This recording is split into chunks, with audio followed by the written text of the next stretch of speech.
Hey everybody, this is D Hunter, bringing another action figure review. Today, we're going to be looking at a custom figure. This is a custom figure of Amanda Waller, done by my boy Pop Culture Art. He does some commissions for me. Now, he asked me if I wanted Amanda Waller to be thin or fat like the comics.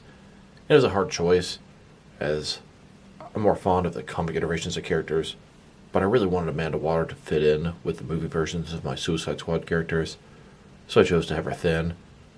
She has been thin many different times. The Arrowverse, the live-action Suicide Squad films, but predominantly she's a pretty chunky black woman. Now, Amanda Waller is a very powerful character in the DC universe. Her full name is Amanda Blake Waller. Her first appearance was in 1986 in Legends #1. She's predominantly the star, or at least one of the main characters in the Suicide Squad comics and stories.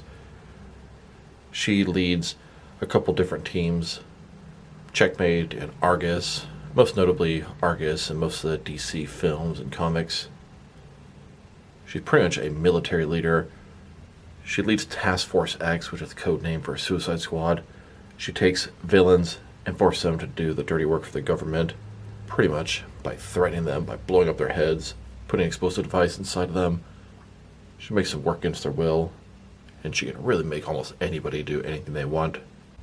Now, she's not a superhero or a supervillain, but she can play both roles at times. Her abilities are she's an expert strategist and tactician. She's actually pretty good at hand-to-hand combat and a great shot. I would describe Amanda Waller as evil, but sort of a necessary evil. The DC Cinematic Universe showed this. Now, she does a lot of bad things. A lot of time, her agenda is actually good. She'll just do whatever she has to make it happen. And she has abilities that sometimes the heroes need. For example, the ability to house or secure and lock up some of those dangerous supervillains out there. She's got the money of the government, but the agenda of a villain at times. So let's take a look at her. Start with her head here. Pretty good. Expression, pretty bland. She's got a little afro thing going on. White pearl necklace. White sports jacket, dress-up shirt under there, short skirt, got some legs, some heels going on, and of course, a sidearm. As a whole, I'm definitely pleased with this custom. It gives you kind of best of both worlds. Got Amanda Waller, generic version, but kind of based off the comics and based off the movies at the same time. Pretty much exactly what I asked him for. If anyone out there is interested in getting customs off my guy, Pop Culture Arts, drop me a line in the comments below. I believe he's still accepting new customers. We can always work something out. And I will say, I do make custom figures myself, although I haven't in quite some time. It's been several years. I really plan to get back in the game and make my own customs.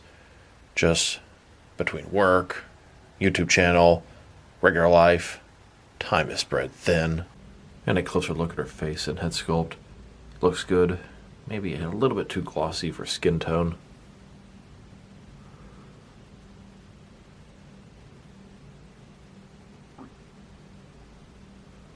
And of course, she had an accessory included.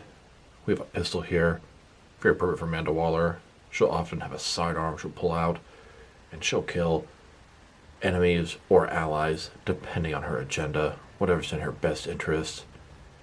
Maybe just to keep something private, she'll eliminate an entire team of people. If I'm not mistaken, I believe this pistol came with a McFarlane Thomas Wayne figure. Here's Amanda Waller holding that pistol. Hand, the trigger finger, fits perfect around the gun. Now they've taken a pretty good look at the custom figure. Now let's check out her height. From bottom to the top of her head, she's standing at about 7.1 inches tall, which can translate to about 18 centimeters, 7-inch scale. Now I wanted to look at what little of her articulation remains. Whenever you make or buy a custom figure, you're really not trying to have them be super articulated. You want to move them as little as possible. The more you move them, you might break pieces off or chip the paint, but it's nice when they can at least do a little bit of something. So Amanda Waller here, her head has pretty much full mobility. Can rotate from side to side. She can look up and down about that far. Pretty nice. The shoulders, I'm always worried about an area like this. They can come out. Not really disturbing the paint, which is nice. Especially on a white jacket like this. Some paint chip here, whether it's green or black underneath, will be very noticeable. But she can move her shoulder up, down, out, and around. Her bicep cut still works. Elbow still goes in. Paint doesn't chip at all. Wrist can rotate. It's hinged, but a little weary there. Going further down, legs have full articulation. They're not too tight here. Paint having no issues. Look at that. Smooth. I like it. I like it a lot. So this figure, she's not a statue. She is an action figure. And she does have some posability. She can point her sidearm. She can sit at computer typing. Well, getting her to sit might be an issue because of that skirt. But overall, I'm pleased with what she's able to do. Now, I wanted to try to figure out which figures he used to make this Amanda Waller. When I talked to him, he asked for a suggestion on a suited body, and I suggested this Mattel Wrestling Stephanie McMahon figure. And he definitely used the jacket from her, but that's about it. The other parts don't seem to be the same. I can tell you with certainty it is the same jacket, but the arms look different. She has double-jointed arms, single-jointed arms. The legs are different. I can see the heels are different. Double-jointed knees once again. So he definitely went above and beyond. Used a different body than I suggested, although definitely used some pieces from it. Can't quite tell where the rest is from, but it definitely works as a sort of semi-movie Amanda Waller. I actually have 3 different variations of the Stephanie McMahon that he used the jacket from. Surprised he didn't use the rest. Seemed like a nice sort of business outfit for her. But what he did is probably better than anything I would have come up with this base. Additionally, one of the previous batches of customs I got from him, he made a Joker's daughter. This is the classic version from, I don't know, the 70s or 60s. And he definitely used a bunch of parts from that Stephanie McMahon for her. I can definitely see the arms and the legs there. It's a pretty good 7-inch scale suited female body. Here's an up-close look at Amanda Waller holding her sidearm. Peacemaker. Starfish is a slang term for a butthole. Think there's any connection? No. Now stick around. Next is some other action figures. Starting off with the only other Amanda Waller figure that I have. Then some other customs for my boy Pop Culture Art. And finally, next to some other Suicide Squad figures from the DC Cinematic Universe. This is what this figure is supposed to sort of fit in with. Here's this custom Amanda Waller next to a Mattel Justice League Unlimited Amanda Waller. This is the only figure that's made Amanda Waller. I personally collect only 6 and 7 inch scale figures, and this Justice League Unlimited Amanda Waller is absolutely fantastic. But she's just so damn small. I swear this thing's like 3 inches tall. Amanda Waller is short and fat in the cartoon. And if she was somehow upsized, I'd be happy to use her for Amanda Waller in my collection. But she is just simply not going to work for any 6 or 7 scale figures. So, I'm really happy to have Amanda Waller checked off my list. Another DC character that I've wanted for a long time in the 6 and 7 inch scale. This Mattel Amanda Waller came in a 3-pack with Batman, Amanda Waller, and General Ealing. Now the General here has been affiliated with Amanda Waller and Suicide Squad over the years. Sometimes he works with her or for her. Just depends on the situation. Here's the most recent batch of customs I got from Pop Culture Art. There are 4 of them. Slipknot, Ratcatcher 2, Amanda Waller, and then Squire from Batman Incorporated.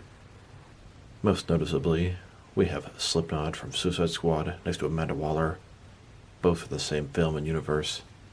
Then, next to Ratcatcher 2 from The Suicide Squad, also from the same movie and universe. These are all the customs that I've gotten off of Pop Culture Art over the years. I have made a bunch of customs myself, just as many that I've made as there are here, so you can imagine my roster of Bat Rogues. One day, I'll try to do a video on all of them, but God, that'll be quite the task. And several years ago, when I kind of stopped doing customizing, I had this group of commandos from Predator. They were almost finished. Ended up sending me over to this guy, and he put the finishing touches on them for me. Probably the item that I had it make for me that I'm the most pleased with is this GCPD SWAT van. Most of the customs that I asked for, I already have a good idea of what base I want. A lot of time I already have the base, or I'll buy it and send it to them. These are made from some Mattel Wrestling Slambulance vehicles. I got the ambulance, and I just thought it would be a great SWAT van, and it sure is. As you can see, GCPD SWAT, it actually holds 6 and 7 inch scale figures. It's got sirens.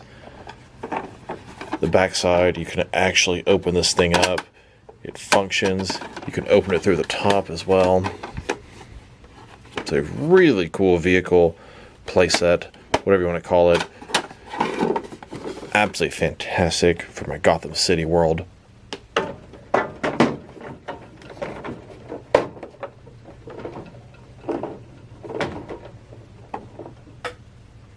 Another vehicle he made for me, which I'm really pleased with, are these camo tumblers from The Dark Knight Rises.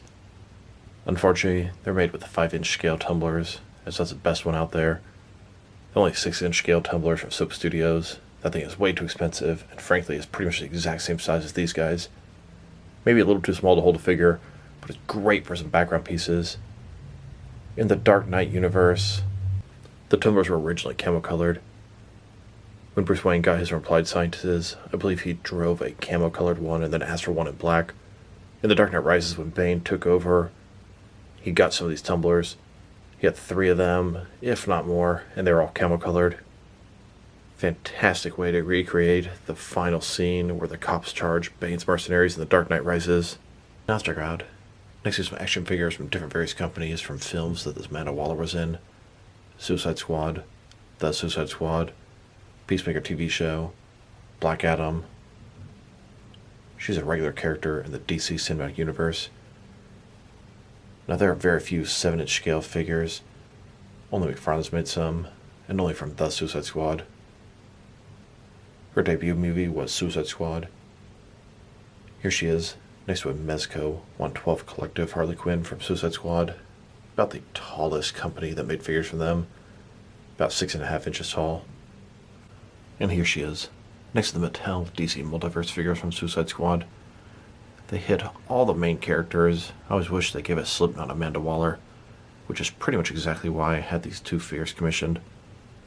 Now they aren't going to fit in scale-wise with these guys, but at least I'll have each of the characters represented in my action figure collection.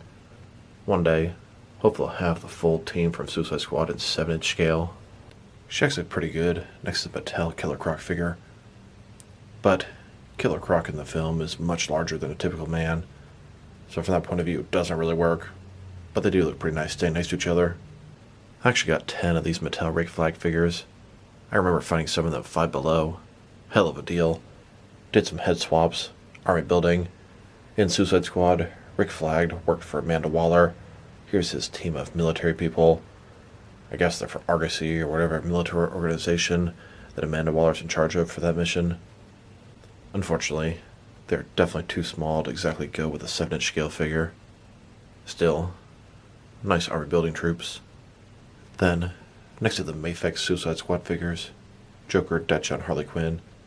Deadshot's a pretty tall figure, and actually looks fairly decent next to Amanda Waller. And here she is, next to some SH Figure Arts figures from Suicide Squad. About the smallest thing I collect from that movie. Suicide Squad isn't the only movie with Amanda Waller. She reprised her role in The Suicide Squad years later. She's an important character for both films and the DC Universe in general. Here she is, next to some McFarlane figures they made from The Suicide Squad, also 7-inch scale. This is exactly why I wanted Ratcatcher 2. She was the only member from the team at the end of the film that wasn't made. I'd also love to get a 7-inch scale Rick Flag out of the collection. Happy to check Amanda Waller off the list though, and happy she fits in good with the McFarlane figures. SH Figure Arts also made this one lone figure from The Suicide Squad, Harley Quinn. At least she was in a different outfit. After The Suicide Squad, they brought Amanda Waller back for the Peacemaker TV show. She made a couple of appearances there. There are actually no figures specifically made for the Peacemaker TV show, although McFarlane's Peacemaker fits in just fine. After that, she appeared in the Black Adam movie. Here she is, Next, McFarlane's DC Multiverse Black Adam movie collection. So she's definitely a nice custom figure. Happy to check this character off my 7-inch list. So, hope you guys enjoyed this video. If you liked the video, press like below. If you have anything you want to say with the video, add to the comment section. If you want to see additional action figure reviews from me, press subscribe.